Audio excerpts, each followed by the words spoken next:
by the time a person comes to me for help with anxiety symptoms, usually they've tried so many things on their own to try and reduce their anxiety.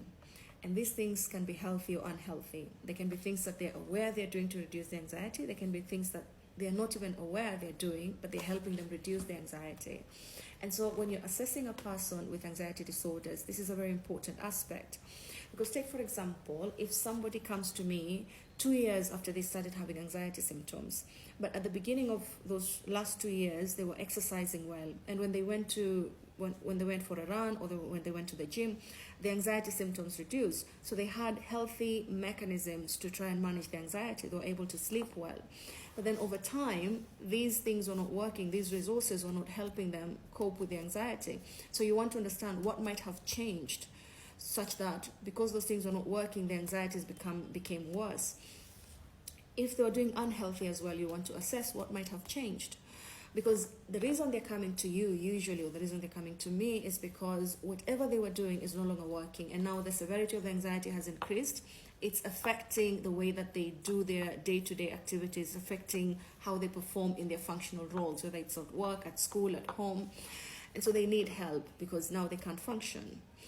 Now, one of the things that you're likely to find in a person with anxiety that they will be using to manage the anxiety is defense mechanisms. And there are different kinds of defense mechanisms. We have different categories of defense mechanisms. Defense mechanisms are things that we do to very quickly reduce the distress that we feel, to reduce the disharmony or the tension that we're experiencing at that particular point. So it's more of just doing to the wound, yeah? It feels better for that particular time, but it doesn't actually take away the wound. It doesn't actually nurse the wound. So defense mechanisms, we have examples such as displacement, denial, we have sublimation, we have reaction formation. There are different kinds of defense mechanisms. Most of them are usually unconscious. So a person who's anxious might not know that they're doing this, but it's reducing their anxiety or their level of anxiety. Now, the one that I want to point out is regression. People who are experiencing anxiety experience a lot of fear, a lot of worry that is usually excessive and persistent. So it goes on for more than a month, it goes on for more than 6 months. It might be anxiety for one particular thing, it might be anxiety for many things. And so what their mind would try to do is to take them back to a part of their life that they've already experienced where there was no anxiety.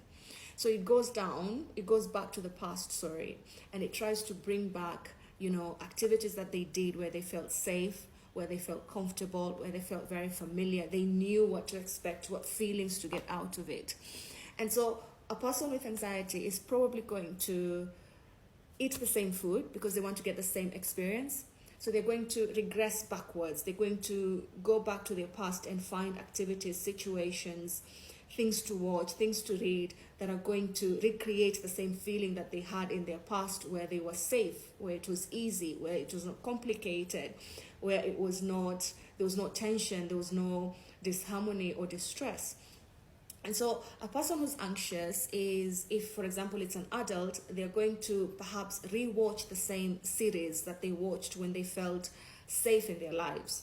Or they're going to go back to buy the same food that they ate at that particular time, or make the same food. They're going to go back to reconnect to the same friends, because what they're looking for is an escape from the anxiety that is presently going on in their lives. And so that's very important to understand, because again, when you start going backwards, there may be things that would create other problems as a result of you trying to soothe your anxiety, as you trying to comfort yourself from the distress of the anxiety. For example, if you go back to friends who are not very nice to you, who are probably very problematic for you, then you see that is going to soothe your anxiety, but it's going to cause other problems that perhaps are going to make it difficult for you to deal with your anxiety. And so one of the things that's very important to assess in a person with anxiety is their defense mechanisms. Studies are showing us that up to 50% of patients with anxieties have used defense mechanisms to deal with their anxiety. So either they use denial, pretend that it's not there, or they use displacement, so they take it out on other people. But like I said, today we were looking at regression. You go backwards. You find a time in your life where things were safe, things were familiar, things were comfortable, things were easy, things were simple. And you try to recreate that in your present life to reduce your anxiety, to try to manage your anxiety. You might not be aware that you're doing it because a lot of defense mechanisms are often done or executed unconsciously by the mind. So you might find yourself going back to the same series again and again and again and again. So even if there's a new series that you might have sparked your curiosity, you won't do it because you don't know how it's going to make you feel. But if you go back to the series that you've watched 20 times, you know exactly how you're going to feel. So it reduces your anxiety.